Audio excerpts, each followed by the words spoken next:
네, 오늘 그 윤전식 본부장님 진행으로 뉴로 헬스 호르몬 편 시작하겠습니다. 네, 대구의 윤전식 본부장님 시작해 주십시오. 네, 안녕하세요. 윤정숙입니다. 다들 오랜만에 뵙는 분들도 많이 계시고 그러네요.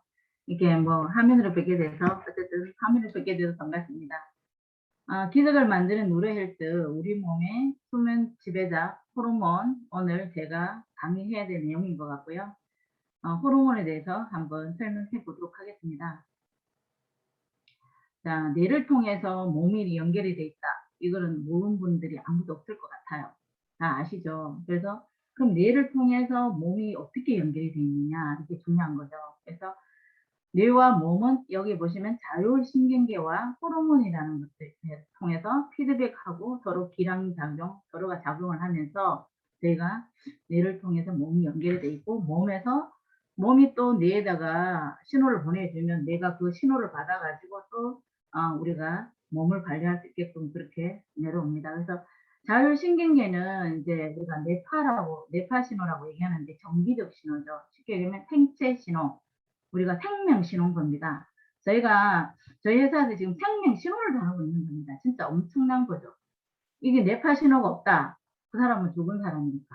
그만큼 대단한 건데, 이 자율신경계와 호르몬을 통해서 우리가 뇌와 몸을 서로 기량작용을 한다고 했습니다. 그러면 신경계는 보통 우리가 이제 전기로 보내준다고 했지요. 그래서 중추신경계를 뇌에서 중추신경을 내려보내지만 요추 1번까지 중추신경을 내려오고, 그 뒤로는 우리가 촉삭다발을 이제 우리가 말단 신경을 이제 보내주면 그 뒤로 이제 우리가 말초까지 이제 이렇게 내려가는 게 되는 거고요. 신경은 쉽게 얘기하면 우리가 이제 빠르게 하는 겁니다. 빠르게 전화하듯이 이렇게 빠르게 가는 거고요. 호르몬은 이제 우리가 편지하듯이 천천히 뇌에서 몸을 지령을 해주는 그런 역할을 합니다. 그래서 제가 이거를 어떻게 하면 쉽게 설명할 수 있을까를 생각해 봤을 때, 제가 이렇게 생각해 봤어요. 자율신경계는 우리가 가정이 잘 돌아가려 하면, 자율신경계는 아빠라면 호르몬은 엄마가 되지 않을까. 아빠가 큰 것들을 이제 명령을 하고 이제 이렇게 큰 것들을 관리를 하면, 엄마는 그 아빠의 영향 아래에 모든 것들을 이제 아이를 키운다든가 집안 관리한다든가 먹는 것부터 자는 것 모든 것들을 다 관리하잖아요. 그만큼 이제 하는 역할이 많다는 얘기죠. 뭐 비유가 적절한지 모르겠지만 저는 그렇게 생각했습니다. 그래서 호르몬은 생체 신호를 전달하는 화학 물질이다. 그래서 병원에서 뇌분비 내과에서 다룹니다. 그래서 호르몬은 그리스어로 자극한다, 불러일으키다 해서 유래가 됐고요. 3,000개에서 4,000개 정도 되는데 더 지금 많이 발견이 되고 있다고 하고요. 대략 이제 우리들이 쓰는 거는 80개에서 100개 정도로 알려져 있습니다. 그래서 호르몬은 우리 몸의 조절자다, 작동자다, 신경과 같이 작동하는, 우리 몸을 작동하는 그런 역할을 한다, 이렇게 보시면 되고요. 우리 몸의 한 부분에서 분리돼서 혈액을 타고 표적기관으로 이동하는 화학 물질입니다. 여러분들 혈액이 안 가는 곳이 있을까요? 혈액이 안 가면 어떻게 될까요? 기사가 일어나게 되겠죠. 그렇다면 온몸에 다 혈액이 간다는 건데, 혈액을 다 타고 다닌다는 겁니다. 그러면서 우리 몸에 온몸을 다 다니면서 이거를 관리를 한다는 거죠. 우리 호르몬이 세포가 이제 힘이 없는 거는 세포를 깨워서 힘을 내라 이렇게도 하고 영양제도 주고 이렇게 하는 겁니다. 그래서 신체 조절할 때 인간이 생명을 유지하기 위해 영양소를 섭취하게 되죠. 그러면 분해가 됩니다. 그 다음에 합성이 되겠죠. 그 다음에 생명 활동이 필요한 에너지를 얻는 과정에서 꼭 필요하다.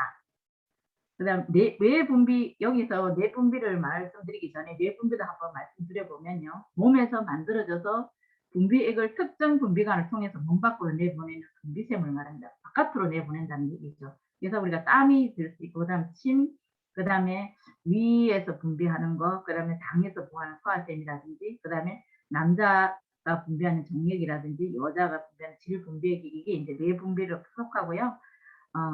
뇌분비는 혈액을 타고 다니면서 호르몬은 우리 몸이 필요로 하는 어떤 신호를 우리 몸의 어떤 특정한 장소들에 전달해 주는 물질입니다. 우리 몸은 항상 변화하는 환경과 상황에 맞게 적절히 대응하기를 위해서 신체 각 부위의 기능을 필요에 맞게 항상 조절하는 것이 반드시 필요한데요. 호르몬은 이러한 조절을 명령하고 신체 각 부위에 전달하는 역할을 합니다. 어마어마한 역할을 하는 거죠. 그래서 신체의 체액이 내부 환경을 일정하게 유지시키고요. 그다음에 신체의 성장 발달을 조절합니다. 그래서 성적으로 성숙을 촉진을 시키고요. 그다음에 성적 리듬을 유지하게끔 만들어주고 생식 과정의 조정도 합니다. 그래서 에너지 생산을 조절하고 대사율도 안정시키고 스트레스 위기 상황에 잘 대처할 수 있도록 해줍니다. 호르몬에 영향을 미치는 현상은 거의 모든 생명 현상이다. 이렇게 보시면 될 것 같아요. 그다음에 소화, 대사, 호흡, 조직 기능, 감각이라든지 인지, 우리가 수면, 잠자는 거, 배설하는 거, 아이들 이제 수유하는 거, 스트레스 관리, 감정 이런 것들이 모두 호르몬이 다 관여를 합니다. 또 우리 몸의 항상성을 유지하기 위해서는 호르몬의 양이 몸의 상태에 따라 적절히 분비되어야 해요. 그러니까 이제 항상성 조절이 돼야 된다. 이렇게 말씀을 드립니다. 조절이 안 될 때는 몸에 이상이 생깁니다. 그럼 호르몬은 적은 양으로도 커다란 문제를 일으킨다고 하네요. 이제 호르몬은 음식에 비유하면 우리가 양념입니다. 재료가 있는데 양념이 안 들어가면 우리가 음식으로 말할 수 없듯이 마찬가지입니다. 기계도 윤활유가 없으면은 그 기계가 돌아가지 않잖아요. 저기 넣어야 마찬가지로 되는데. 우리 몸에도 혈액과 신경이 없으면 우리 뭐가 몸은 잘못된 돌아가지 거지? 않습니다. 작동하지 않습니다. 그래서 뇌 분비 기관은 어디서 분비가 되는지 한번 알아보도록 하겠습니다. 화면이 잘 보이시죠? 잘 안 보이신가요? 제일 위에 있는 게 이게 이제 송가선이라고 하는데 이제 이게 송가체 털방울샘이라고 하는데요. 이게 이제 우리가 좌우 대뇌 방구 사이에 있는 제3내실 뒷부분에 있는 그런 송가선입니다. 이게 이제 멜라토닌을 생성하는 거고요. 조금 뒤에 더 자세하게 설명드리도록 하겠습니다. 그 다음에 우리가 시상하부에서 뇌 분비 기관 시상하부가 있습니다. 아주 중요한 역할을 하는 거죠. 이 시상하부에 문제가 생기면 모든 우리 몸은 돌아가지 않는 만큼 많은 문제가 생기는데요. 이 시상하부가 진짜 아몬드 크기만 하세요. 그렇게 작은 것이 우리 몸을 이렇게 조절을 합니다. 자율신경의 중추적인 역할을 하고요. 그 다음에 항상성 조절도 하고 본능이라고 하죠. 식욕과 수면과 성욕 조절에 관여합니다. 그 다음에 체온을 조절합니다. 그러니까 어마어마한 역할을 하는 거죠. 그래서 이제 여기서 하나 이제 들어가면 시상하부에 문제가 생겨서 우리가 치매가 온다 이러면 식욕의 치매가 뇌에 이제 손상이나 아니면 노화가 생겨서 치매가 오면 먹어도 끝이 없는 분이 되는 거죠. 그러면 밥 금방 먹었는데도 왜 밥 안 주냐 이렇게 할 수 있고, 그다음 성욕 조절에 치매가 오면 어떻게 될까요? 조절이 안 되겠죠. 그러면 이제 많은 문제가 생기고 그렇습니다. 그래서 잠에 문제가 생기면 잠이 오기 않고, 우리가 이제 해마에 문제가 생기거나 하면 알츠하이머라는 이런 병들이 올 수가 있는데요. 치매가 올 수 있는데 치매는 다양하게 오잖아요. 그래서 시상하부가 하는 역할이 어마어마하게 크다는 거. 그 다음에 이제 뇌하수체라는 게 있습니다. 뇌하수체는 여러분도 다 아실 것 같아요. 뇌분비 조절하고 호르몬 분비하는 것입니다. 그래서 그 다음에 목에 이렇게 있죠. 두 개가 이렇게 양상으로 나와 있는데 갑상선입니다. 갑상선은 갑상선 호르몬과 칼시토신이라는 호르몬을 분비하고요. 부감산선은 갑상선 뒤쪽에 있습니다. 부감산선 호르몬을 분비합니다. 그 다음에 홍선이라는 것이 있는데, 우리가 이게 가슴 부분에 이제 심장과 이렇게 중앙에 있는 쪽이 홍선이라는 게 있어요. 이게 이제 후천면이라서 T세포를 만드는 면역에 아주 지대한 영향을 미치고요. 이게 뭔 소리야? 호르몬이라는 것을 분비를 합니다. 뭔 소리야? 그래서 이게 이제 흉전이라는 것은 여러분들이 잘 모르실 수가 있는데, 흉전은 뭐냐 하면 태어나서 없어요, 우리가? 이게. 그래서 이제 청소년까지 이게 계속 자랍니다. 자라면서 이제 T세포를 만들어내는데요. 면역체계를 만들어내면서 이제 우리가 중요한 림프기관이죠. 청소년이 되면 이게 다시 퇴화를 해요. 그래서 이때 만들어진 모든 배워야 돼, 이거. 갖고 저희가 행생하러 간다고 보면 됩니다. 그래서 새갔습니다. 이런 분들이 건강에 안 좋은 이유가 거기 있습니다. 그 다음에 이제 이자라고 해서 우리 췌장을 말하는데요. 이자는 글루타곤이라는 인슐린, 너무나도 유명한 당뇨하고 연관 있는 인슐린 분비를 합니다. 그 다음에 이제 보시는데요. 콩팥 화면이 보이시는 건 모르겠는데, 콩팥은 이렇게 손에 이렇게 되어 있으면 손가락이, 엄지손가락이 구부러지면 이게 이제 콩팥이라고, 부신이라고 보면 됩니다. 신장 위에 있는 이렇게 달려 있어요. 그래서 부신이 하는 역할은 굉장히 큰데요. 코르티졸이라든지 알도스테론이라든지 에피네프린, 노르에피네프린 이런 호르몬을 분비해서 스트레스에 아주 관여를 많이 하는 그런 호르몬입니다. 그 다음에 정서, 남자들한테 나오는 호르몬이고요. 테스토스테론이라는 게 있고, 난소에서 여성 호르몬이 나오는데 에스트로겐과 프로게스테론이 있습니다. 이제 지금까지 말씀드린 호르몬에 대해서 하나하나 상세하게 제가 살펴볼 건데요. 자, 먼저 뇌하수체에서 호르몬 분비를 하는데 뇌하수체 전엽과 후엽이 있어요. 전엽에서 분비하는 호르몬들이 있는데 그게 이제 뇌하수체에서 생산을 하고 시상하부가 조절을 하는 겁니다. 그래서 여러분들이 이제 전엽과 후엽의 차이가 있어요. 1급을 받아보신 분들은 아마 생각이 나실 것 같은데 전엽에서 이제 분비하는 갑상선 자극 호르몬이라는 게 있습니다. 그래서 목 부위, 기관지 있죠. 그래서 우리가 시상하부에서 조절한다고 했습니다. 신호를 주면 뇌하수체에서 생산을 해서 우리가 거기 이제 갑상선에다가 이렇게 호르몬을 분비하게 만들어주는 호르몬이고요. 우리 몸에서 가장 큰 호르몬이라고 하네요. 그래서 티록신 분비를 하고 칼시토신이라는 호르몬을 분비합니다. 티록신 분비는 영양소를 분해하고요. 에너지라든지 물질 대사를 촉진시킵니다. 그래서 우리가 대사를 하는데 아주 지대한 영향을 미쳐요. 그래서 우리가 보통 갑상선 호르몬은 신진대사 활동이 가능하다고 했잖아요. 이게 제대로 못하게 되면 기초대사량이 떨어지게 되겠죠. 그래서 에너지로 만들어진 양이 떨어지게 됩니다. 그러면 어떻게 될까요?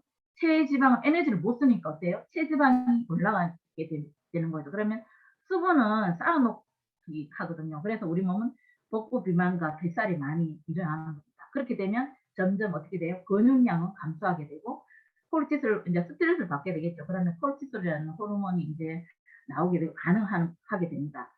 반응하는 수용체가 많아져요. 그러면 이제 복부에 더 지방이 축적이 되겠죠. 축적이 되면 될수록의 식욕의 촉진 효과가 있어요. 그래가지고 음식을 더 폭주로 흡입을 하게 되는 그런 현상이 생깁니다. 그만큼 갑상선 호르몬이 하는 역할이 어마어마하게 크다고 보시면 되고요. 티록신 분비는 이제 부족하게 되면 이제 피곤해지죠. 체중량이 이제 증가를 하게 돼요. 그러면 이제 의욕이 없어지고 우울해지면서 호르몬 분비량이 증가됩니다. 그러면 이제 갑상선이 커지죠. 이걸 뭐라고? 갑상선 기능 저하증이다. 이렇게 되고요. 그 다음에 과잉 분비가 되면 갑상선 기능 항진증이라는 게 나타나는데 영양소 분해가 너무 빠르게 되죠. 그래서 지나치게 촉진이 됩니다. 그럼 어떻게? 먹어도 항상 배가 고파요. 그래서 체중이 먹었는데도 불구하고 체중은 감소하게 되고 체력이 맨날 고갈납니다. 그래서 피곤하게 되고요. 3분의 1 정도는 안구 돌출 증상도 보이고 그렇습니다. 갑상선에 조금 도움을 줄 수 있는 이제 식품을 말하자면 요오드인데 균형 있게 섭취를 하면 조금은 도움이 됩니다. 그게 이제 미역이나 이런 해조류에 들어있는 겁니다. 두 번째 우리가 이제 부갑상선 호르몬이 있는데요. 이건 이제 파라토르몬이라는 호르몬을 분비합니다. 이거는 체액의 칼슘 농도가 낮을 때 우리가 체액의 칼슘 농도가 낮으면은 노폐물 처리라든가 이런 것들을 못 하잖아요. 칼슘이 다니면서 해야 될 게 너무 많은데 칼슘 농도가 낮으면 어떻게 돼요? 처리를 못 하니까 우리 뇌가 어떻게든 칼슘 농도를 높여줘야 돼. 그래서 뼈에서 뼈에 있는 칼슘을 내보냅니다. 그래서 혈액속의 칼슘 농도를 조절하게 돼요. 그러면 골강증이 오게 되는 거죠. 그런 이제 칼슘 농도를 조절하는 것이 부갑상선 호르몬입니다. 세 번째 이제 부신 호르몬이 있는데요. 이게 이제 수질과 피질이 있어요. 그래서 수질은 교감 신경을 자극해가지고 아드레날린과 노르아드레날린 분비가 되면 심장 박동 증가를 하게 되죠. 그럼 혈압을 올려줍니다. 그래서 글리코겐을 분해를 해서 포도당으로 혈압을 올려주면 에너지가 떨어지게 돼 있어. 그러면 저장해 놓아 있던 간에다가 저장해 놓아 있던 글리코겐을 분해를 해서 포도당으로 다시 분해를 해서 하게 됩니다. 그래서 화가 났거나 위급한 상황일 때 잘 대처하는 이 호르몬이 부신 호르몬인데요. 이때가 언제예요? 스트레스 받을 때입니다. 그래서 피질에는 스트레스성 이제 호르몬을 분비를 하는데 이게 많이 들어보셨죠? 스테로이드 뭐 이런 약이라든지 뭐 이런 거 많이 들어보셨을 건데요. 이게 이제 우리가 항염증 이제 치료할 때 쓰는 그런 약품입니다. 근데 이 호르몬이라는 게 뇌에서 적당량으로 분비를 해줘야 되는데 약으로 이제 계속 들어가게 되면 뇌가 외부에 물질을 들어왔잖아요. 그러면 뇌가 항상성 조절하기 어렵죠. 그러다 보면 어느 순간에 이게 스트레스 많이 하다 보면 뼈가 녹는다든가 이런 많은 부작용이 굉장히 많아요. 그리고 약 기운이 듣지를 않은 그런 상황이 생기죠. 그래서 소염 진통제, 면역 억제 할 때 이거를 씁니다. 그래서 피질에 당질 코르코이드라는 코르티솔 분비하는 것이 있는 호르몬이 있는데 만평통치약으로 알려져 있어요. 그래서 염증과 알러지, 특히 감기, 피부 질환이 엄청 많이 씁니다, 이거를. 그래서 인제 이게 코르코이드라는 이 호르몬이 너무 과다하게 되면 후신 증후군이라는 게 올 수 있어요. 이 호르몬이 문제인데요. 후신 증후군 누구지 연예인 가수 이현아 선생님이 아마 제가 알기로 후신 증후군을 앓았던 적이 있다고 제가 들은 적이 있는데 얼굴과 목 부위에만 집중이 돼 있어 비만이 와요. 그래서 인제 여러 가지 합병증이 오는데 피부 질환이라든지 당뇨 이런 고혈압에 많은 합병증이 일어납니다. 그런 합병증이 일어납니다. 그래서 이 인제 특히 당질코르코이드라는 이 호르몬은 과다 분비되면 여성에 더 많이 영향을 받아요. 그래서 여성한테 훨씬 더 후신 증후군이 더 많이 나타날 수가 있습니다. 에디슨신병이 있는데 이거는 인제 부족하게 되면 나타나는 거고요. 에디슨 씨가 발병했다고 해서 인제 발견했다고 해서 에디슨 질병이라고 알려져 있는데 이거는 인제 부신에 문제가 생기는 거예요. 그래서 부신의 괴력이나 매독이라든지 아니면 종양 등으로 인해가 전이가 돼서 파괴가 되는 부신에 인제 문제가 생긴 겁니다. 이 증상은 인제 부신에 문제가 생기면 어떤 증상이 오느냐 만성 피로라든지 피로 증후군 그리고 입맛이 없겠죠. 이제 식겁고 구토 증상과 체중이 떨어지기도 하고요. 피부가 검게 변해요. 원래 우리가 신장 질환이라든지 부신에 문제가 생기면 피부가 색깔이 안 좋아지거든요. 그래서 인제 더 가면 이제 저혈압이 동반되면서 저혈압이 아주 고혈압보다는 더 무서운 병이잖아요. 저혈압이 동반되게 됩니다. 음. 자, 뇌하수체 전염에서 어 하는 호르몬 중에서 무기질 코르티코이드라는 것도 있어요. 도시의 전매나 마찬가지로 분비하는데요. 이게 인제 나트륨과 칼슘 양 조절을 합니다. 그래서 수분을 조절하죠. 이게 인제 고혈압과 당뇨하고 연관이 있으니까 지대한 영향을 미치죠. 그래서 그다음에 네 번째가 인제 생식샘 자극 호르몬인데요. 난소와 고환을 작용하여 성 호르몬을 분비합니다. 남성은 테스토스테론이라는 호르몬을 분비하게 돼요. 보통 인제 아이들이 인제 청소년기가 되면 목젖이 나고 목소리가 굵어지면서 어깨가 벌어지죠. 그러면 채모가 납니다. 수염이 나면서 채모가 나고 인제 더 인제 가면 정자가 인제 생식기가 인제 더 인제 발달이 되겠죠. 그러면 정자가 생긴다는 것은 아이를 생산할 수 있다는 시기가 됩니다. 그러면 인제 여성 호르몬은 인제 어 에스트로겐과 프로게스테론이 있는데 에스트로겐 같은 경우는 인제 분비가 되면 이것도 많이 사춘기 때 초등학교 인제 보통 우리가 사춘기가 초등학교 때 3 학년부터 온다고 얘기하는데요.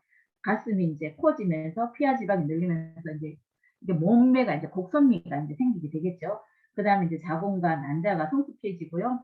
올갱이 생기면서 아이를 생산할 수 있는 그런 인제 성인의 몸이 되는 겁니다. 그래서 인제 이 호르몬에 불균형이 생기고 문제가 생기면 우리들은 인제 잘 모르잖아요. 그래서 한번 볼까 합니다. 여성 호르몬에 불균형이 생기면 어떠한 현상이 생기는지를 볼 텐데요. 여러 부위에서 증상이 일어나요. 머리에는 두통이 날 수 있고요. 그다음에 불면증으로 해서 숙면이 떨어지게 됩니다. 그래서 우울해지고 짜증이 나면서 집중력이 저하가 되고 있죠. 초조하고요. 신경이 예민해지고 기억력도 감퇴가 됩니다. 그래서 더 심해지면 인제 어떻게 될까? 치매든지 이렇게 갈 수 있겠죠. 얼굴은 인제 우리가 혈관 운동 장애로 인해 가지고 안면 홍조라는 것이 하는데 안면 홍조 같은 경우는 인제 어 갱년기가 생기면 바로 이제 나타나는 현상이고요.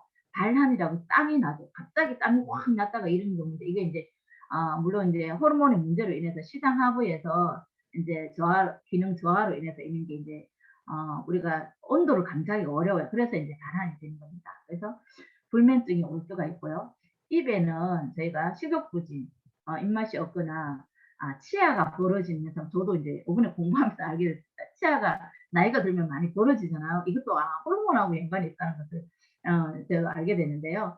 피부에는 검버섯이 생기죠. 그다음에 칼자주름이 깊어집니다. 그래서 피부 탄력이 떨어지게 되고요. 떨어지든 여드름이든 사춘기가 아닌데 이게 지금 생기기도 하고 노폐물을 인제 쉽게 얘기하면 순환이 안 됨으로 인해서 그런 것들이 인제 나기도 하고 그다음에 점들도 많아져요. 그래서 그런 현상이 생깁니다. 그러니까 간절통이 뼈마디가 쑤신다 이렇게 얘기를 하죠. 간절통 그다음에 근육통. 가만히 있는데 근육통이 생겨요. 그다음에 이제 비만이 오는데 대사 질환의 속도가 저하가 됨으로 인해 갖고 복부 비만이 생기고요. 허리 라인이 당연히 상실이 되겠죠. 그러면서 가슴도 처지게 됩니다. 그래서 심장이 두근두근 거리게 돼요. 그래서 보통 보면 60대 있으신 분들이 심장이 두근두근 거리가 병원 가면 딱 처방을 받는 것이 뭐냐면 신경안정제라는 걸 처방을 진짜 많이 받아요. 근데 이제 그런 거 60대가 넘어가시면 거의 다가 드시고 계시더라고요, 제가 봤을 때. 그게 이제 신경 안전을 시키는 거니 저는 조금 의문이 드는 그런 부분인데요. 판단은 여러분들께서 하시면 될 것 같습니다. 그래서 뼈는 이제 골다공증이 생기고 골반에 미세 통증이 오죠. 이제 골밀도가 이제 떨어지게 되는 거죠. 그래서 이제 뼈에 이상이 생기기 시작하고 그렇습니다. 그다음에 생식기에 요실금이 생기는데 통계적으로 봤을 때 40세가 넘어가면 45%가 요실금이 생긴다고 해요. 이것도 이제 호르몬과 자율신경의 문제가 큽니다. 그래서 생리불순이 생기기도 하고요. 질건조증이 오지요. 이 질건조증도 제 주위에 보니까 굉장히 힘들어하시는 분들이 많더라고요. 걸음을 걸을 때마다 사각사각 소리가 나시는 분들이 있고 너무 인제 이렇게 따갑고 아프고 계시는 분들이 있고 당연히 이제 질건조가 되면 성생활이 어렵게 되니까 삶의 질도 떨어지게 되겠죠. 그래서 인제 불임이 오기도 합니다. 30대나 40대는 불임이 오기도 하고요. 손발이 냉증이 옵니다. 이게 모든 것들이 다 여성 호르몬의 불균형으로 오는 겁니다. 그래서 이렇게 되면 피로감이 아주 상승을 하게 되고 삶의 질이 떨어지고 의욕이 없어지고 인제 사는 게 아니고 오늘이 내일이고 내일이 오늘이고 재미나는 것도 없고 항상 인제 그렇게 되는 겁니다. 인제 남성 호르몬의 불균형이 생겼을 때 어떠한 증상이 나타나는지 한번 알아보도록 하겠습니다. 그래서 남성 호르몬이 부족하게 되면 일단 인제 만성 피로 증후군이 와요. 그래서 무기력증하고 쇠약해지고 남성 호르몬의 당연히 활성도가 떨어지겠죠. 그렇게 되면 이제 발기부전이라든가 성기능이 저하가 되고 성욕 감퇴가 되는 겁니다. 그래서 어 기억력도 떨어지게 되고 정자수라든지 활성도가 감소가 되겠죠. 그렇게 되면 간의 발생 위험이 커지고 전립선 건강에 위협이 생깁니다. 그러면서 각종 혈관 질환에 노출이 되기도 하고 우울증이 생기기도 하고 수면장애, 불면증이 오기도 합니다. 아까 전에 제가 들어오기 전에 잠깐 우리 전무님께서 영상을 틀어드렸죠. 치매도 남성 호르몬 부족하면 치매가 발병한다고 아까 영상에 어떤 의사 선생님이 말씀하시면서 들었습니다. 특히 60세 이상이 되면 60%가 전립선 질환을 갖고 있다고 하네요. 그것들이 전부 다 남성 호르몬의 불균형으로 인해서 온다고 저는 알고 있습니다. 네. 뇌하수체 전엽에서 분비되는 호르몬 중에서 인제 가장 중요한 호르몬인데요. 성장 호르몬이라는 게 있습니다. 여러분들도 성장 호르몬이라는 것을 많이 들어보셨을 건데요. 우리 인제 우리 박종 박사님께서 항상 1급을 받으시면 뇌에서 직접 분비하는 호르몬 중에서 가장 중요한 호르몬이 3개가 있다고 말씀하시는데 그중에 하나가 이 성장 호르몬입니다. 이제 의사 선생님들이 해충 호르몬이다 이렇게 얘기도 하고요. 마도 호르몬이다, 엄마 호르몬이다. 이렇게 얘기를 합니다. 이 호르몬을 통해서 모든 호르몬들 다 영향이 있다고 보면 되는 건데요. 몸의 근육과 뼈의 성장 촉진하여 키를 키우게 하고요. 호르몬 단백질을 합성에 관여를 한다. 이렇게 되어 있습니다. 보통 보면 우리가 10살에서 20대까지 최고치로 올라와요. 이제 성장 호르몬이 최고로 분비가 됩니다. 그러면 20살이 되면 그때부터 이제 노화가 이루어지기 시작해요, 정상적으로. 그래서 10년마다 14.4%씩 줄어듭니다. 그래서 5, 60대가 되면은 20대의 절반 이하로 호르몬 수치가 감소를 하게 되고요. 성장 호르몬 같은 경우는 개인차가 너무나 크다고 해요. 그럼 어떻게 개인차가 크냐 봤을 때 스트레스를 받으면 성장 호르몬 분비가 줄어드는데요. 이 인제 스트레스 관리를 잘 안 되시는 분들이거나 너무 뇌가 기능이 떨어져 있는 분들, 몸을 혹사시켰든가 이런 분들은 그러니까 정신과 신체를 혹사를 시켰다 이렇게 말씀드릴 수가 있는데 그런 분들일수록에 우리가 성장 호르몬이 훨씬 더 많이 빨리 노화가 줄어든다고 보시면 되는데 어떤 의사 선생님들은 호르몬을 아껴서 해야 된다 이렇게 말씀하십니다. 근데 호르몬을 어떻게 아껴 쓸지 저도 참 되게 궁금한데요.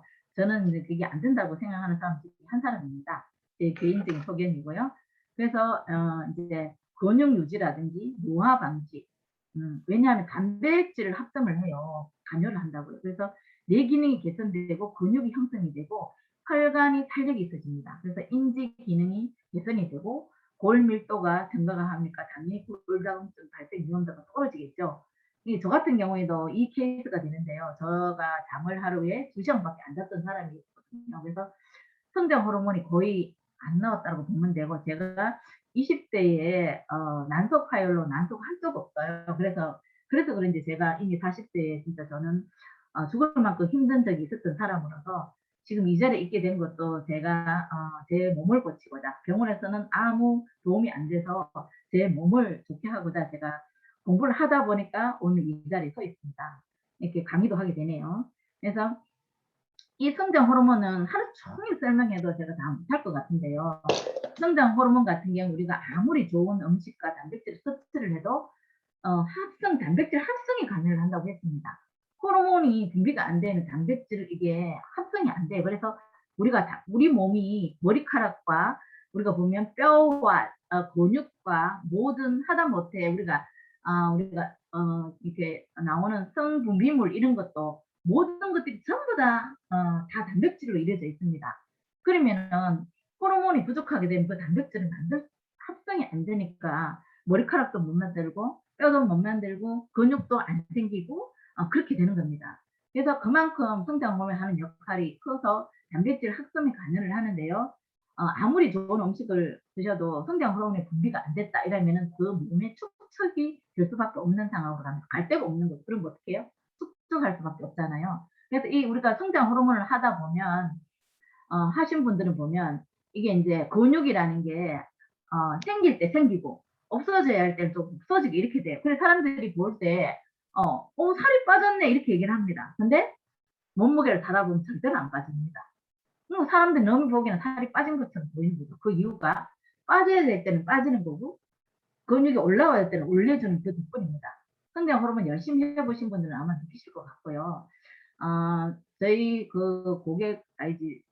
고객분 중에 아마 그 서울 쪽에 우리 남명 18세 우리 할머니 한 분이 아마 그 유튜브 영상을 찍으신 분이 계시는데, 이게 호르몬 프로그램을 했더니 이제 원래는 이제 골다공증이 있으셔서 약을 드시던 분이었는데 이걸 하면서 약도 끊으시고 이걸 검사를 해봤더니 이제 굉장히 좋아졌더라 이런 제가 본 적이 있습니다. 여러분들 유튜브 한번 찾아보시면 아마 그 우리 남양 18세 할머니 엄청 젊어지셨더라고요. 그래서 그분 영상이 아마 나올 겁니다.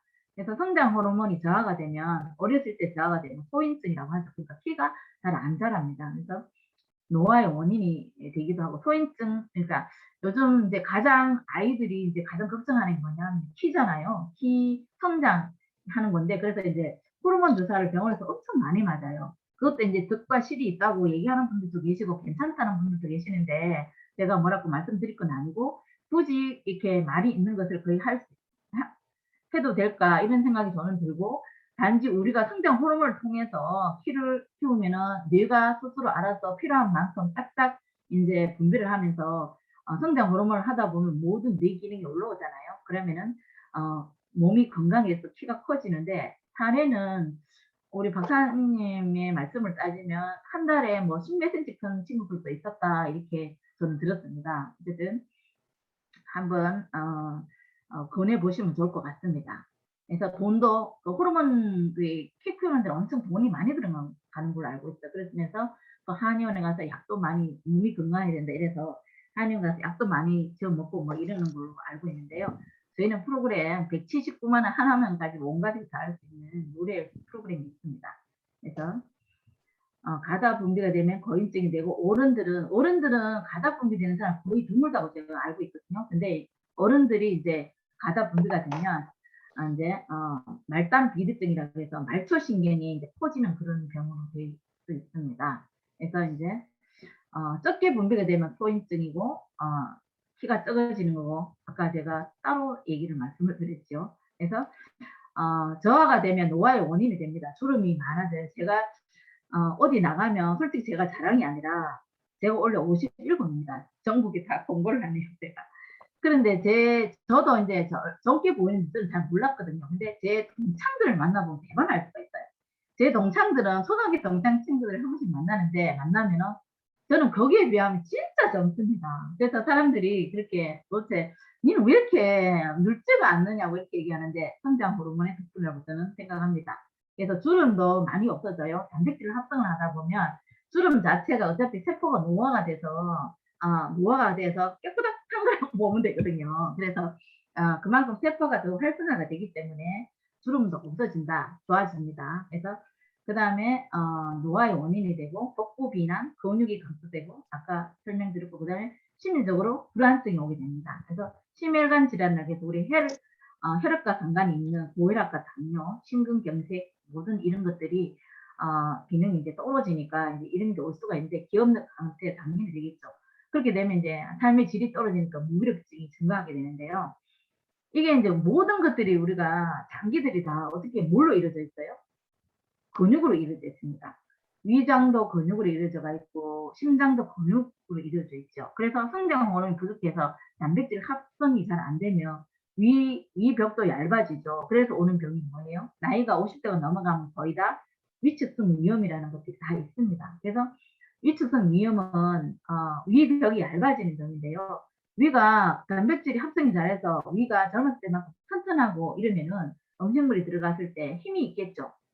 열심히 잘 부서질 수가 있는데 이게 이제 힘이 없다 보니까 어떻게 돼요? 희불렁해집니다. 그러다 보니 이제 위염증이 이제 되는 거죠. 그런데 비해서 먹는 거를 안 줄이잖아요. 젊을 때하고 똑같이 먹습니다. 그래서 이제 그런 위장의 문제가 오고요. 심장도 마찬가지입니다. 그래서 심장도 젊었을 때만큼 진짜 튼튼한 진짜 그런 심장 같은 괜찮은 나이가 들면 심장이라는 그 단백질 합성이 잘 안 돼서 심장이 얇아지게 되겠죠. 튼튼해지지 않죠. 그러면 어떻게 돼? 혈액을 쌓아주고 하는 그런 역할들이 탄력이 없어지게 되니까 힘이 없어지는 거죠. 그러면 이제 혈액 순환이 장애가 올 수밖에 없어요. 탄력 있게 이렇게 혈액을 쌓아주고 이렇게 해야 혈액이 팍팍팍팍 전달이 되는데 그게 이제 힘이 없다 보니까 혈액이 순환이 잘 안 될 수가 있죠. 그래서 심혈관 질환에 노출이 돼서 됩니다. 그래서 우리가 한 개 더 설명을 드리자면 성장 호르몬을 많이 나오게 하려면 이제 우리가 이제 세로토닌이라는 게 들어보실 것 같은데요. 세로토닌은 이제 뇌신경 전달 물질이면서 호르몬입니다. 이게 이제 우리가 뇌신경이 이제 우리가 전달할 때 시냅스에서 이제 분비가 되는 건데 세로토닌은 장에서 95%가 만들어지고요. 뇌에서 5% 정도 만들어져요. 그래서 장을 갖다가 어떻게 제2의 뇌, 세컨드 브레인이라고 합니다. 그래서 우리 뇌에 우리 뇌에는 1000억 개라는 뉴런이라는 뇌 신경세포가 있습니다. 장에는 7개 정도의 신경세포가 있어요. 그래서 우리 인체는 생체는 뇌에서 아랫배까지 관리하기가 어려우니 그러면 니도 거기서 좀 관리를 해라 이렇게 해서 세컨드 브레인을 만들어 놨어요. 그래서 진짜 인간이 어떻게 만들어진지 모르겠지만 하여튼 진짜 조화롭게 만들어지고 신기하게 만들어졌다 이런 생각이 듭니다. 그래서 세로토닌은 장에서 95%가 만들어지고요. 그래서 세로토닌이 이제 전부 신호를 보내면 멜라토닌이라는 우리가 수면 호르몬이죠. 이게 멜라토닌 아까 우리 솔방울샘에서 만들어진다고 했습니다. 이 멜라토닌 호르몬이 생성이 되는데요. 물론 이제 비타민 D가 있어야 돼. 그래서 햇빛을 좀 보라 이렇게 얘기를 합니다. 그래서 멜라토닌 생성이 되면 당연히 잠을 잘 주무시겠죠. 그러면 이제 성장 호르몬이라는 게 가장 언제가 많이 나올까요? 밤 10시에서 새벽 2시에 가장 많이 나오고요. 그 다음에 우리가 운동을 하거나 활동을 할 때 좀 많이 나온다고 알려져 있습니다. 그래서 멜라토닌 생성이 되고 잠을 잘 주무시면 성장 호르몬이 좀 덜 줄어들 수가 있다고 합니다. 그래서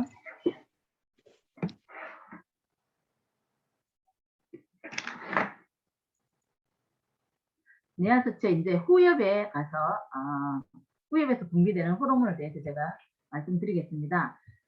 뇌하수체 후엽은요 시장 하부에서 생산을 합니다. 호르몬을 생산을 해가지고 뇌하수체에다 저장을 하게 돼요. 그래서 뇌하수체에다 저장을 해놨다가 이제 이게 호르몬을 분비해야 될 시기가 오면 신경이 터치를 해주면 조절을 하는 거죠. 신경이 그러면은 이제 분비가 되는 겁니다. 그래서 첫 번째 박사님이 세계 뇌에서 직접 분비하는 호르몬 중에서 두 번째 호르몬입니다. 이게 옥시토신이라는 호르몬이고요. 실방핵이라는 데서 이제 나온 분비가 됩니다. 그래서 우리 뇌하수체 실방핵에서 분비가 되고요. 자궁수축, 촉진, 그래서 아이를 출산하고 하는데 그런데 영향을 미치는 겁니다. 이게. 그래서 낙천적 사고, 옥시토신이 이제 친밀감, 유대 관계인데요. 옥시토신이 이제 분비가 많이 되면 낙천적 사고가 돼. 그래서 행복한 기분이 든다. 그래서 우리가 이제 옥시토신이 많이 나오려면 어떻게 해야 되느냐? 스킨십을 많이 해야 된다는 소리를 저희가 합니다. 그래서 이제 그 다음에 이제 모성 반응을 일으키는 거죠. 성적 호감을 갖기도 합니다. 그래서 출산과 육아 행위가 활성화가 됩니다. 그래서 스트레스 완화를 시키고요. 섭식 반응도 촉진을 시키고 사이드 기억 재생, 후각 기억 재생. 우리는 호르몬은 다 각자가 하는 게 아니라 여러 가지로 다 복합적으로 움직이신다고 생각하시면 됩니다. 이게 이 호르몬에 저 호르몬이 영향이 있고 이 호르몬에 저 호르몬이 영향을 미치고 이랬습니다. 문어발식으로 그렇게 되어 있습니다. 자, 세 번째 이제 호르몬입니다. 박사님이 중요하다고 하는 호르몬인데요. ADH라는 바소프레신이라는 항인용 호르몬입니다. 이거는 수분 조절하는 호르몬이에요. 그래서 소변을 조절해서 우리가 혈액 양과 혈중 염도를 조절합니다. 그래서 고혈압과 당뇨에 우리가 가장 중요한 고혈압, 당뇨가 가장 무섭잖아요, 솔직히. 그래서 병원에서 이거를 못 고치기 때문에 조절하기 위해서 평생 약을 먹으라 하는 그런 질환인데요. 평생 약을 먹어야 되는 그런 질환입니다. 그래서 이 호르몬을 통해서 고혈압과 당뇨가 조절이 될 수도 있고 생길 수도 있고 그렇습니다. 그래서 바소프렌신이라는 ADH 호르몬은요. 시장 하부에서 제가 생산을 한다고 했습니다. 그래서 뇌하수체 후엽에서 저장해 놨다가 이거를 이제 분비를 하는데요. 분비를 하게 되면 체내 수분량이 적을 때 분비를 하게 됩니다. 그러면 이제 우리가 ADH라는 호르몬을 분비를 증가를 시켜요. 그러면 체내 수분량이 적을 때는 뇌가 미리 알려줍니다. 호르몬 분비하기 전에 어떻게? 갈증이 물을 먹으라고 가르쳐줘요. 근데 내가 지금 물 먹을 수 있는 상황이 안 생깁니다. 물이 안 들어와요. 안 먹어요. 물을 진짜 싫어하시는 분들이 있잖아요. 그러면 어떻게 돼? 내 몸에 수분량을 일정하게 정해져 있어야 하는데 수분이 안 들어오니까 어떻게? 이 호르몬을 분비를 증가를 시켜서 오줌으로 나가려고 준비하고 있는 이제 물을 갖다가 다시 재흡수를 시켜요. 그래서 다시 흡수를 시킵니다. 그러면 이제 소금의 용도가 점점 이제 짙어지죠. 그러면 이제 심장에 문제가 생길 수 있고, 그렇게 하다 보면 소금의 농도가 높아지면 혈액량이 어떻게 될까요? 혈액이 더 이제 탁해진다고 얘기해야 되나요? 그렇게 되면 이제 심장에도 또 많은 문제가 올 수가 있겠죠. 이제 반대로 체내 수분량이 너무 많아요. 그럼 너무 많아도 문제가 되는 거죠. 그래서 너무 많을 때 또 시장 하부에서 뭔가를 합니다. 그래서 그러니까 너무 많을 때는 오줌을 누라고 얘기를 하겠죠. 알려줘요, 우리가. 그래서 오줌을 증가를 시켜서 오줌을 누면 되는데 오줌이 못 누거나 못 수가 있는 심장에 문제 있으신 분들이 있잖아요.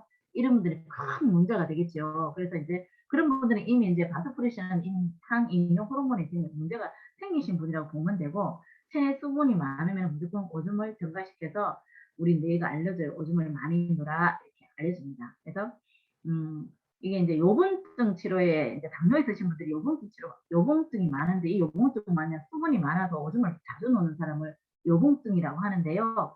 이게 약으로도 쓰인다고 하거든요. 그래서 ADH 호르몬제를 투여를 하면 오줌을 재흡수를 시키니까 이게 이제 치료제로도 쓴다고 합니다. 자, 전체적으로 이제 제가 알려드릴 건데요. 호르몬에 불균형이 생기면 어떻게 되냐? 저희가 호르몬이 20대부터 이미 보통 이제 불균형이 온다고 제가 노화가 오기 시작한다고 했습니다. 그렇다면 20세가 넘어가면 그때부터 서서히 이제 호르몬의 불균형이 시작이 된다라고 보면 되는 거죠. 근데 이제 내가 몸이 뭔가 어딘가에 조금 불편하다. 이건 이미 호르몬의 불균형 상태가 됐다고 해도 과언이 아닌 거죠. 호르몬 불균형이 생기면 첫 번째 불면에 잠을 자기가 어려워요. 그래서 수면의 질이 떨어지게 됩니다. 그렇게 되면 어떻게 돼요? 또 세로토닌이 생성이 안 되고 행복하지도 않죠. 이 행복한 호르몬인데. 그럼 멜라토닌 생산인데 잠을 못 자고, 그다음에 또 성장 호르몬이 분비가 잘 안 될 거고 고갈이 날 거죠. 그러면 인슐린이 또 호르몬에 문제가 생기죠. 그럼 재생이 어려워. 그러면 당뇨라는 또 병이 생기게 됩니다. 그래서 이 따로 떨어지고 볼 수가 없어요. 저 오늘 밤새도록 호르몬에 대해서 얘기라도 할 수가 있는데요. 두 번째는 식사를 했는데도 배가 너무 불러. 그런데 입은 자꾸 속이 가져요. 자꾸 들어오라 합니다. 그게 이제 호르몬의 불균형 때문에 그렇습니다. 세 번째는 소화가 잘 안 돼요. 소화가. 어떻게 아까 제가 설명드렸죠. 위축성 이염 그런 것도 올 수 있고 또 이제 우리가 보통 이제 이런 자율신경에 문제가 생겨서 소화가 잘 안 되는데 오늘 한번 자율신경에 대해서도 한번 기회가 생겼는데 한번 또 하도록 하겠습니다. 그래서 배설장애, 뭐또 장애 문제도 생깁니다. 네 번째, 운동해도 살이 쪄요. 운동을 하는데도 불구하고 살이 쪄요. 왜? 호르몬이 부족하게 되면 단백질 합성이 안 되니까 당연히 근육이 안 만들어지겠죠. 그래서 또 살이 찌게 됩니다. 그래서 그다음에 무릎 통증이 있으신 분들이 되게 많아요. 나이가 들었더니 전에는 무릎이 안 아팠는데 왜 무릎이 아프지? 이런 분들이 있습니다. 이제 무릎이 아픈 이유는 무조건 뭐 많겠죠. 여러 원인이 있을 수 있는데 다른 원인 뭐 충격을 받았거나 뭐 신경에 문제가 생겼거나 무릎에 충격을 받았거나 뭐 이런 거 외에 다른 인제 아무 뭐 내가 충격도 안 받았는데 다치지도 않았는데 무릎이 아프다. 이게 주로 인제 하락막에 문제가 생겨서 염증이 생겨서 오는 무릎들은 어떤 역할을 그냥 어떤 증상이 생기냐면 물이 찹니다. 그래서 무릎에 물이 차게 되는데요. 이런 분들이 이제 나이연세가 들면 무릎에 물이 차는 분들이 되게 많아요. 그래서 어떻게 치료를 하느냐. 스트레스라는 주사를 병원 통증 주사를 주사하게 됩니다. 그러면은 이게 계속 맞으면은 효과가 그만큼 이제 뇌가 알아서 이미 이제 감지를 그만큼 스트레스 주사라는 것은 커지면 커지는 만큼 뇌가 감지를 해 보니까 그다음번에 이건 맞아도 소용이 없게 되는 그런 현상이 생기게 되겠죠. 그러면서 그걸로 인한 부작용이 더 클 수 있습니다. 그래서 그다음에 손목 터널 증후군도 온다. 손목을 지나가는 신경을 콜라겐이라는 물질이 호르몬을 얻게 돼서 빠지게 되니까 신경에 압박을 받게 돼요. 그래서 인제 통증이 오는 겁니다. 그래서 손목 인제 우리 프로그램 호르몬 프로그램을 했더니 손목이 아팠는데 나는 손목이 안 아팠다. 무릎이 좋아졌다. 뭐 이런 분들 되게 많아요. 이렇게 들어보시면. 그다음에 야뇨 밤에 오줌을 많이 누워 가지고 자주 갑니다. 저도 그랬었거든요. 저도 하루 저녁에 오줌을 뭐 하여튼 두세 번씩 이렇게 누운 적도 있었거든요. 그러다 보니 그렇게 되면 어떻게 될까요? 잠을 잘 수가 없으니까 당연히 불면에 시달릴 수밖에 없습니다. 그래서 또 갈증이 나죠. 입이 마르게 됩니다. 예. 그래서 이런 것도 생기고요. 감정 조절이 안 될 수도 있어요. 그래서 우울하고 불안하고 예민해지는 생각도 생깁니다. 그런 다음에 가장 인제 중년이 되면 많이 느끼는 것들이죠. 온몸이 쑤시고 아파. 근데 병원에 가면 어떻게? 검사하면 나오는 게 없어요. 콜레스테롤 수치 쪼끔만 높은데 "아 괜찮습니다." 이렇게 가는 거죠. 이미 고혈압 당연히 뭔가 내가 몸에 이상이 생겨서 뭔가 약을 먹고 있다 이런 이미 호르몬의 불균형이 많이 온 거고요. 지금 온몸이 그냥 쑤시고 아픈데 아직도 뭐 호르몬 뭐 혈압도 어느 정도 뭐 관리가 되고 있고 뭐 그럼 당뇨도 아직 괜찮은데도 불구하고 특히 인제 뭐라 그럴까 날이 굳었거나 하면 더 인제 몸이 찌뿌둥하게 아프고 이런 분들이 있죠. 그런 분들은 인제 더 인제 몸이 인제 수축이 됨으로 인해서 근육이 수축이 되니까 더 인제 그렇게 되는 겁니다. 그래서 온몸이 쑤시고 아프다. 근데 딱히 뭔지를 모르겠어. 이런 분들. 그래서 병원 가면 "어디가 아파요. 저기가 아파요." 하는데 "신경통입니다. 신경성입니다." 이렇게 얘기하는 것들이 거의 다가 호르몬 불균형이라고 보시면 됩니다. 그래서 우리가 미병이다. 병이 뭐 어떤 병이 나타나진 않지만 내가 어딘가에 모르게 활동하는 것들이 쪼끔 둔하거나 아니면 의욕이 좀 떨어진다든가 뭐 이렇게 사는 게 별로 재미가 없다든거나 뭐 이런 분들이 있죠. 그런 분들은 인제 심각한 질병을 예고하는 전 단계라고 보시면 됩니다. 이런 분들은 주로 제가 인제 많은 인제 사례들을 제가 건강을 하면서 분들을 많이 봤잖아요. 그런 분들이 어 태어날 때 쪼끔 강하게 태어나시는 분들이 그렇게 좀 덜 느껴요. 근데 그런 분들은 어떻게 되냐면 무너지면 한꺼번에 무너지는 그런 상황이 생기더라고요. 제 경험입니다 이거는. 그래서 호르몬은 뇌가 얼마든지 만들어낼 수가 있습니다. 어떻게? 건강하면 됩니다. 그래서 심혈관 질환, 대사 질환이라고 하죠. 인제 옛날에는 이게 인제 뭐랄까 성인병이라고 얘기했어요. 나이가 들면서 오는 질환이다. 이렇게 있고 요즘은 대사성 질환이다. 왜? 젊은 사람도 오다 보니까 또 이름을 바꿨어요.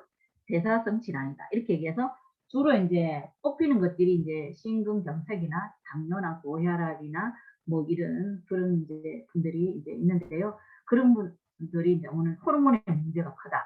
그래서 몸의 이상 신호가 감지가 되고 있어서 한 가지 호르몬에 문제가 생겨도 다른 호르몬과 신체 기관들로 쓰나미처럼 영향을 받게 되어 있습니다. 그래서 수많은 질병들이 나타나고요. 내 몸이 도미노처럼 한꺼번에 서서히 무너지는 사람들도 있는데 한꺼번에 미병이 있으신 분들은 한꺼번에 무너질 수도 있다. 이렇게 제가 말씀을 드릴 수가 있습니다. 그래서 이제 요즘은 이제 병원에서 이제 호르몬의 문제가 크다, 뭐 이렇게 신경의 문제가 크다, 자율신경이 어떻다, 이제 전에는 그런 얘기가 없었는데 TV에서 건강 프로그램에서 많이 얘기를 하고 있어요. 그래서 이제 그런 이제 그래서 호르몬제 치료를 하더라고요, 병원에서. 그래서 호르몬제 치료가 아주 말이 많아요, 병원 업계에서도. 득과 실이 좋은 점도 있고 나쁜 점이 있다. 이렇게 얘기했는데 제가 우리나라의 유명한 의사 선생님들이 주로 이제 TV에서 나오시는 분들의 인터뷰라든지 이런 유튜브 영상들을 많이 제가 봤는데요. 공부를 호르몬에 대해서 조금 더 알고 싶어서 공부를 많이 해 봤었는데 그분들의 얘기를 전달을 할까 하다가 이왕이면 그래도 인제 미국에 있는 USPSTF라는 미국 질병 예방 전략 서비스 기관에서 발표한 자료가 있습니다. 이게 인제 내분비 학회라는 데서 통계를 내서 가이드라인을 보고하는 기관이고요. 지금 조동혁 내과 원장님이 계시는데 신장내과 원장님이신데 이분이 말씀하는 게 아니라 여기에서 학회에서 통계에서 발표한 여기 자료가 있잖아요. 이 자료를 그냥 읽어 해석을 해서 해 주는 것뿐입니다. 그래서 한번 그분이 해석한 거를 제가 한번 알려드리도록 하겠습니다. 그래서 에스트로겐이라는 이제 치료를 했더니 골다공증과 골절이 감소를 했고 좋은 점이죠. 당뇨 수치가 떨어지면서 당뇨가 좋아졌다. 그다음에 제가 인제 우리나라에서 선생님들이 말씀하시는 거 들어보면 대장암이 조금 들었다 이런 얘기를 제가 들은 적이 있고요. 어 그다음에 에스트로겐 치료를 했더니 인제 나쁜 점은 뭐냐, 쓸개 질환이 생기고 뇌졸중이 생기고 요실금이 생기고 혈전이 증가를 했다. 이렇게 지금 학계에서 지금 이렇게 해석을 하고 있습니다. 그래서 만성 질환의 치료 목적으로 호르몬 치료를 비추천한다라고 여기에 있는 이제 설문지에서 여기서 이렇게 얘기를 하고 있고요. 만성 질병이라고 하는 것은 제가 아까 말씀드린 관상동맥 질환, 혈관 질환이죠.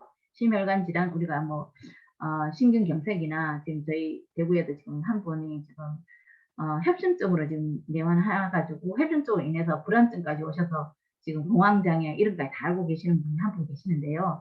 그런 인제 협심증이라든지 이런 질환 또 중풍이라든지 심근경색 이런 것들이 이런 것들에 대한 만성 질병에 대해서는 치료 목적으로 하기에는 비추천을 한다 이렇게 되어 있습니다. 제가 하는 얘기가 아니고요. 여러분들 잘 들으셨으면 좋겠습니다. 그래서 에스트로겐과 프로제스틴이라는 치료를 했을 때는 더 안 좋은 효과가 나왔다. 이렇게 나오는데 아까 제가 하나 빠뜨린 게 하나 있어요. 그래서 여성 호르몬이 우리가 프로게스테론이라는 게 에스트로겐과 프로게스테론은 두 가지가 발병이 된다고 했는데 프로게스테론이라는 것을 제가 한번 설명을 해 보면요. 신체를 이완을 시켜서 수면을 돕는 호르몬이에요, 그게. 그런데 인제 이 수치가 떨어지게 되면 잠이 잘 오지 않습니다. 근데 인제 프로게스테론이라는 것 이게 언제 인제 분비가 되냐면 아기를 가졌을 때가 가장 많이 분비가 돼요. 그런데 아기를 안 가짐에도 불구하고 가다 분비가 되면 불임이 오게 되는데 이 호르몬이 가다 분비가 되면 우리 뇌는 어떻게 임신이 되어 있다라고 착각을 하게 됩니다. 이 호르몬이 가다 분비가 되면 그래서 배란이 안 되고 임신이 안 되는 거죠. 그래서 불임이 생기게 되는 겁니다. 불임으로 너무 고통받으시는 분들이 많잖아요, 지금. 그래서 저희 대구의 사례만 해도 여러 분 계시고 저하고 파트너 사장님 지사장님들을 통해서도 제가 많이 알아들었는데요. 알려드렸는데 불임의 효과는 정말로 너무나도 많고 사례가 너무나도 많습니다. 제가 겪은 사람에도 말씀을 다 드릴 수 없을 정도로 사례가 많다는 것을 알려드립니다.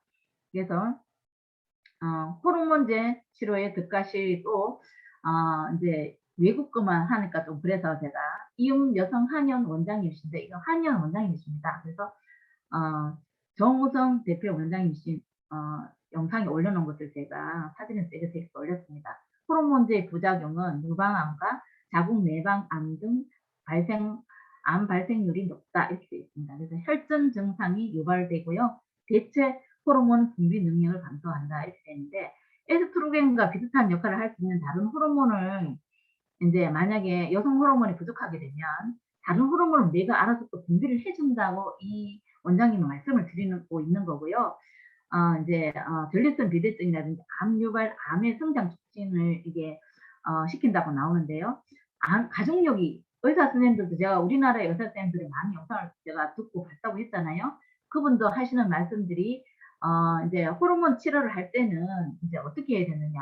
주로 인제 만성 질환보다는 인제 남성 호르몬이나 여성 호르몬에 준해서 많이 치료가 현재 이제 되고 있고요. 물론 좋은 점도 많이 있다라고 지금 얘기를 하고 있고 나쁜 점도 나오긴 하는데 실도 나오는데 인제 호르몬 치료를 하기 전에는 진짜로 정밀 검사를 아주 정확하게 받으셔서 인제 뭐 암 유발 인자가 없는지 아니면 이제 만약에 암 유발 인자가 있는데도 호르몬 치료를 하게 되면 암에 인제 영양제가 들어가는 거죠. 그래서 암의 성장 촉진이 되면서 암이 빨리 진행이 될 수 있는 상황이 생기고요.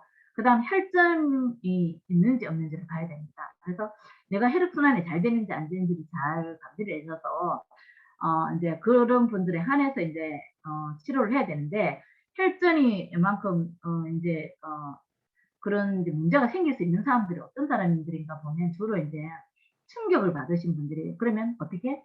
우리가 정신적으로 충격을 받아도 "내가 죽을 만큼 힘들다."라고 얘기하잖아요. 그런 분들 또 아니면 사고가 나서 인제 우리가 사고가 나면 어떻게 될까요? 몸 전체가 다 놀라 버리죠. 가장 먼저 혈관과 우리가 관절이 문제가 생겨요. 그래서 혈관이 갑자기 수립이 완전 놀라 버리는 인부가 되기 시작하는 거죠.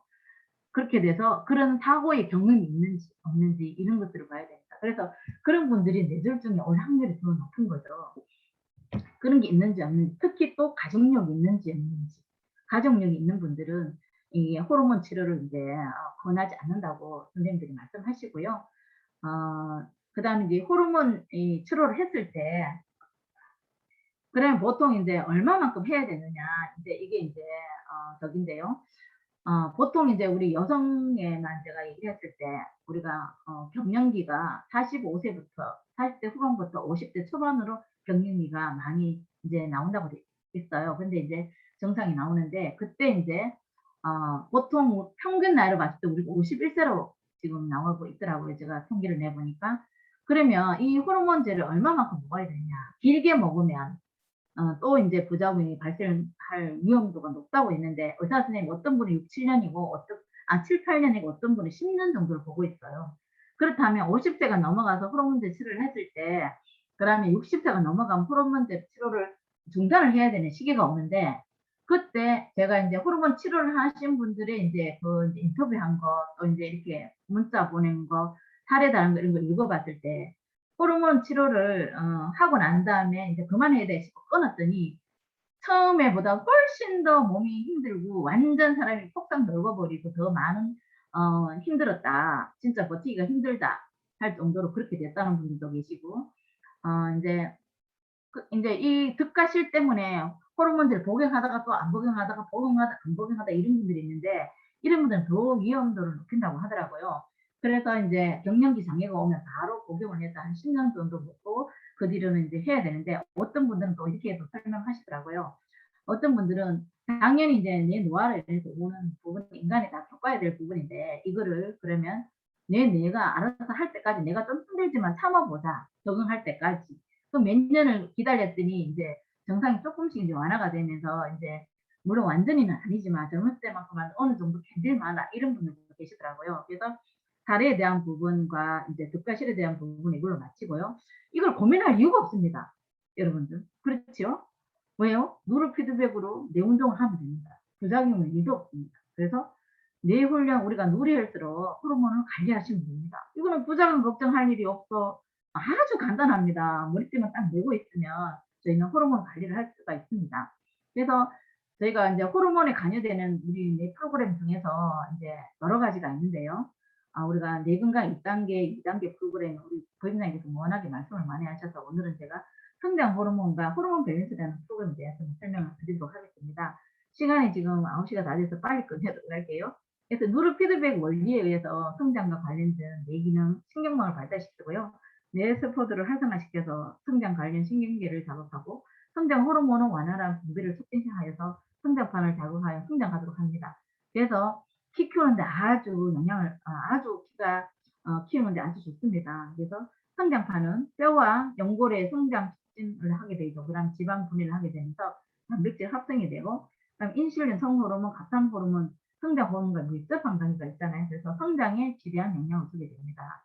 그래서 특히 이제 골밀도에 관여하는데요. 골다공증을 예방 개선할 수 있고, 아까도 설명드렸죠. 그래서 뇌세포가 활성화가 되면 호르몬 분비 조절을 하게 돼요. 그래서 우리가 프로그램이 이미지 요법과 자기 체면 요법을 같이 하는데, 이거는 이제 우리가 이제 상상과 뇌의 특성을 이용해서 저희가 하는 프로그램 방법입니다. 그래서 말초 신경계와 자율신경계를 자극해서 신경 전달 물질을 촉진해서 뇌 분비계를 자극해서 호르몬 분비와 전달을 원하게 합니다. 그래서 성장 호르몬이 이것이 있고요. 그 다음에 이제 우리가 호르몬 밸런스라는 프로그램이 있는데, 이제 마찬가지로 이제 이미지 요법과 자기 체면 요법을 이용해서 뇌의 특성을 이용해서 하는 훈련하는 뇌 운동하는 프로그램이고요. 뇌 분비샘을 활성화시켜 가지고 호르몬 분비를 원활하게 합니다. 그래서 밸런스를 업 시켜요. 그래서 뇌 부분계에서 호르몬 균형을 건강하게 유지시켜 줍니다.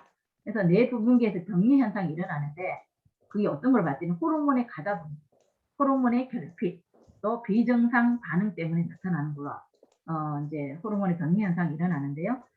호르몬 밸런스 프로그램 해주면 우리가 보통 이제 호르몬 주요 장소가 내하수체, 갑상선, 부신, 피질, 생체선의 성호르몬 밸런스를 이제 업시켜줘서 면역과 신체 기능 향상에 도움을 준다고 알고 있습니다. 그래서 나의 몸은 나의 뇌가 항상 감지를 합니다. 여러분들 다 아시죠? 나의 신체는 다른 사람이 잘 알 수 있을까요? 얼마만큼 내가 호르몬이 필요한지 과유불급, 많아도 안 되고 적어도 안 된다라고 제가 많으면 어떠한 현상이 생기고 적어도 어떤 현상이 생긴지 제가 다 알려드렸지 않습니까?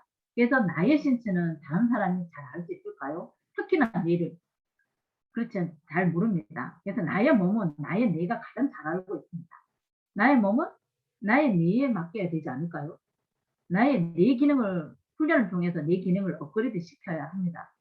우리 무료 하모니 프로그램을 통해서 어느 부위에서든 어떤 뇌든 뇌 화학물질이 넘치고, 화학물질 호르몬과 신경 전달 물질 화학물질이 넘치고요. 모자라는지에 따라서 뇌 화학물질이 얼마만큼 넘치고 모자라느냐에 따라서 우리의 성격과 건강이 달라지고요. 인생이 좌우가 된다라고 보시면 됩니다. 그래서 시간 관계상 네팔 사례는 제가 하나만 하도록 하겠습니다. 제 얘기만 해도 하루 종일 해도 다 못하는데요. 이거는 이제 고객입니다. 지금 2년 전에 저를 이제 찾아오신 분이고요. 65세 되신 여자분이고요. 갑상선 암을 수술해서 이미 갑상선에 호르몬 문제가 생겨서 양쪽 갑상선을 다 떼어내신 분이고요. 동맥경화, 수전증, 숨을 덜덜덜 떨면서 오셨습니다. 그러면서 잠도 못 주무시고 어지럼증도 호소하시고요. 이명도 심해지고 사는 게 아니다, 이런 분이고요. 그때 당시 때 약 복용을 하고 계셨는데 고혈압, 당뇨, 고지혈증약, 무릎통증약, 갑상선약 이렇게 약을 드시고 계셨어요. 그러면서 신경 안정제와 한 번씩 이제 또 불면증 약까지 이렇게 드셔가지고 약을 100이 하여튼 7개인가 8개인가 드시고 계신 분이셨고요. 훈련 전에 뇌파를 보시면 저희 이제 뇌파에게 호르몬의 불균형이 뇌파 이렇게 이제 머리에 불났다 이렇게 얘기를 하죠. 이게 완전 이렇게 뇌가 이렇게 붉게 이렇게 피어오르고요. 감정에도 문제가 생기고 있다는 것을 여기서 많이 보여주고요. 약 복용을 했음으로 인해서 지금 베타파까지 활성 뇌파까지도 지금 세기가 강하게 다투고 있습니다. 그래서 이분은 감정 조절도 잘 안 되시는 그런 훈련 전에 있는 행태를 보여드리고 있고요. 지금 한 2년 가까이 정도 훈련을 하셨고요. 지금 현재는 지금 어떤 상황이냐. 물론 이분은 갑상선을 이제 수술하실 때 양쪽을 다 떼내신 분이에요. 그래서 갑상선 약은 100% 끊기가 좀 쉽지 않습니다. 그래서 갑상선 약은 처음에는 하루에 2알을 드시고 계서 지금은 하루에 반알을 드시고 계십니다. 반쯤 완전히 줄였죠. 그래서 나머지 약들은 고혈압, 당뇨, 고지혈증 약, 통증약 이런 거는 다 안 드시고 계십니다. 약은 오직 갑상선 약 반알만 드시고 계시고요. 뇌파를 보시면 이제 지금 현재 이제 요렇게 뇌파가 이렇게 요 상태로 지금 있고, 여기 지금 조금 그때 움직이셔서 이렇게 뇌파가 약간 흔들리는 뇌파긴 하지만 이렇게 훈련을 하고 있고요.